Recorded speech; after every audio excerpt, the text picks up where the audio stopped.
Namaku Doni, seorang pria berusia 30 tahun. Aku bekerja sebagai sopir mobil travel milik seorang pengusaha di kampungku. Orang-orang biasa memanggilnya sebagai Pak Haji.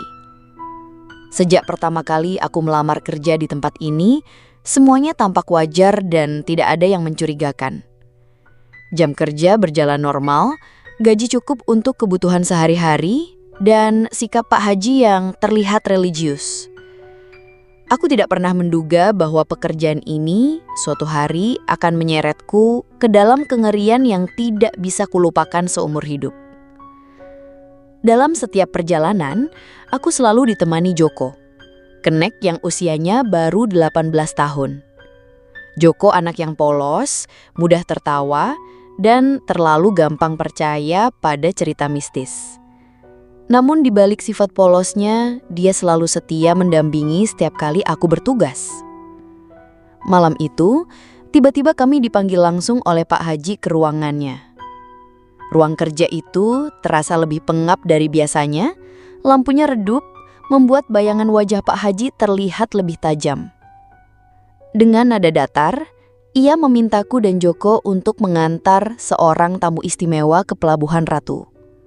Perintah itu terasa janggal karena waktu keberangkatan ditentukan jam 10 malam. Aku dan Joko saling berpandangan, merasa ada yang tidak beres. Pelabuhan Ratu terkenal dengan jalan rawan longsor dan kecelakaan, apalagi di malam hari. Aku sempat bertanya mengapa harus malam, tapi Pak Haji hanya tersenyum kecil. Senyum itu bukannya menenangkan, melainkan menambah rasa takut di dalam dadaku. Nada bicaranya lebih keras dari biasanya, menyuruhku tidak usah banyak tanya. Saat keluar dari ruangan, wajah Joko terlihat pucat, seakan firasat buruk menyergapnya lebih dulu dariku. Malam semakin larut.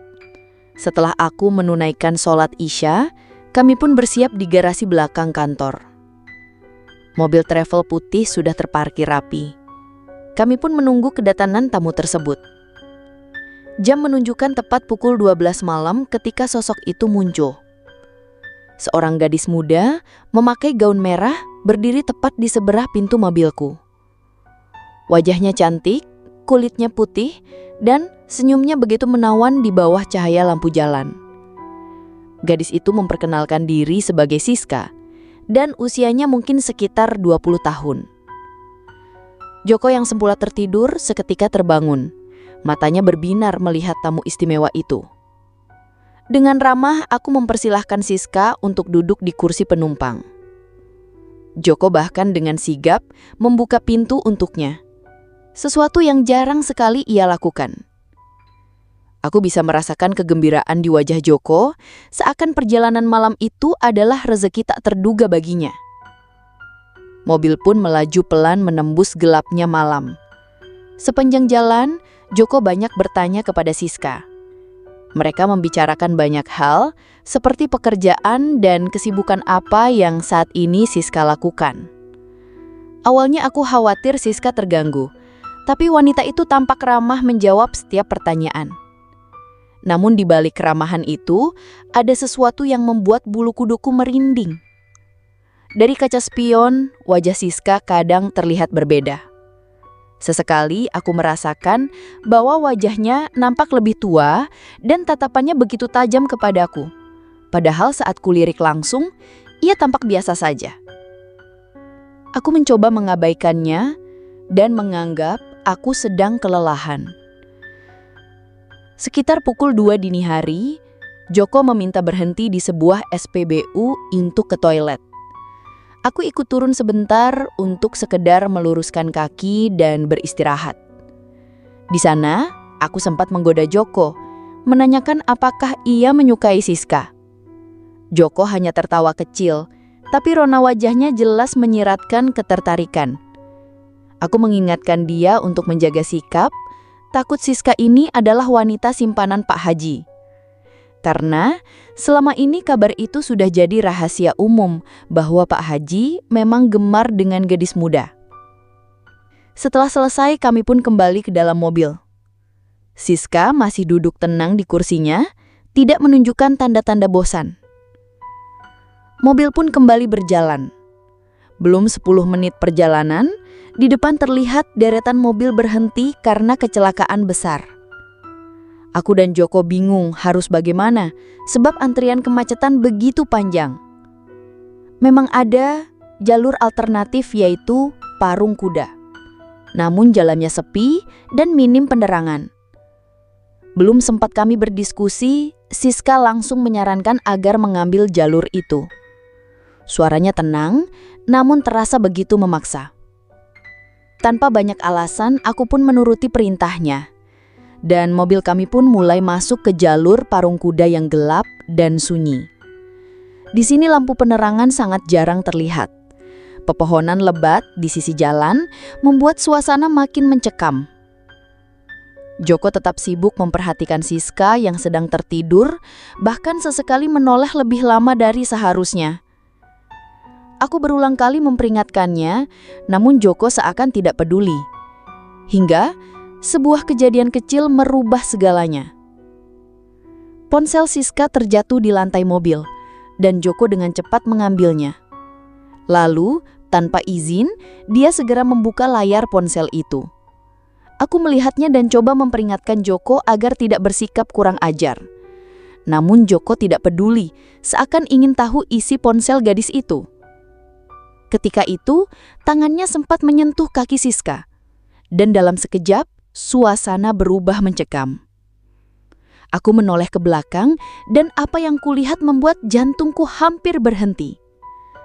Wajah cantik Siska lenyap, berganti dengan wajah yang begitu mengerikan. Matanya melotot besar, bola matanya nyaris keluar. Lidahnya menjulur panjang hingga menyentuh lututnya sendiri. Kulit wajahnya berubah hangus seperti terbakar dan cairan merah menetes dari sudut bibirnya. Aku ingin berteriak, tapi suaraku tertahan di tenggorokan. Tubuhku mendadak terasa kaku, napasku mulai sesak dan penglihatanku mulai gelap. Sementara itu, Joko tidak sadar sama sekali. Dirinya masih asik membuka galeri ponsel itu. Aku hanya bisa menatap, terjebak dalam ketakutan. Siska kini memandang lurus kepadaku dengan senyum yang robek hingga ke telinga. Tanganku gemetar menahan kemudi dan tanpa kusadari, mobil oleng. Suara keras terdengar, mobil menabrak pohon sawit di pinggir jalan. Tubuhku terdorong ke depan, namun tertahan sabuk pengaman.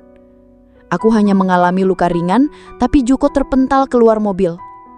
Tubuhnya jatuh menghantam aspal dengan posisi yang sulit dijelaskan. Dan cairan merah mulai mengalir membasahi jalan. Dengan susah payah, aku keluar dari mobil. Ketika aku mendekati Joko, nampak di tangannya masih tergenggam ponsel milik Siska. Aku menoleh ke kursi belakang, dan di sana sosok itu masih duduk. Wajah menyeramkan itu menatapku tanpa berkedip. Aku ingin lari namun kaki terasa lemas. Siska tiba-tiba merangkak keluar, bukan dengan kaki melainkan dengan tangan. Tubuhnya melata di aspal, tertawa panjang dengan suara yang mengerikan. Tawanya terdengar seperti tangisan dan jeritan. Aku berlari sekuat tenaga namun pandanganku mulai gelap. Tubuhku jatuh ke dalam parit, kesadaranku lenyap, hanya suara cekikikan itu yang masih menggema di telingaku. Esok paginya, warga menemukan mobil kami telah hancur di tepi jalan. Jasad Joko tergeletak di tengah jalan, sedangkan aku sudah dibawa ke puskesmas. Para petugas hanya menemukan aku dan Joko, tanpa sosok Siska di sana. Barang-barang kami dikembalikan, termasuk ponsel Siska yang entah bagaimana caranya masih ada di tangan Joko. Polisi lalu menuduhku mencuri mobil kantor bersama Joko. Di dalam rekaman CCTV, hanya memperlihatkan aku dan Joko yang berangkat malam itu, sedangkan sosok Siska tidak terlihat bersama kami. Seolah gadis itu tidak pernah ada atau ikut dalam tragedi semalam. Aku tak bisa membela diri dan hanya pasrah menerima hukuman. Sejak kejadian itu, aku kehilangan Joko untuk selama-lamanya. Sementara Pak Haji, dia seakan tidak peduli, justru dirinya semakin kaya setelah peristiwa malam itu. Dan aku sadar, Joko hanyalah tumbal dari pesugihan yang Pak Haji lakukan.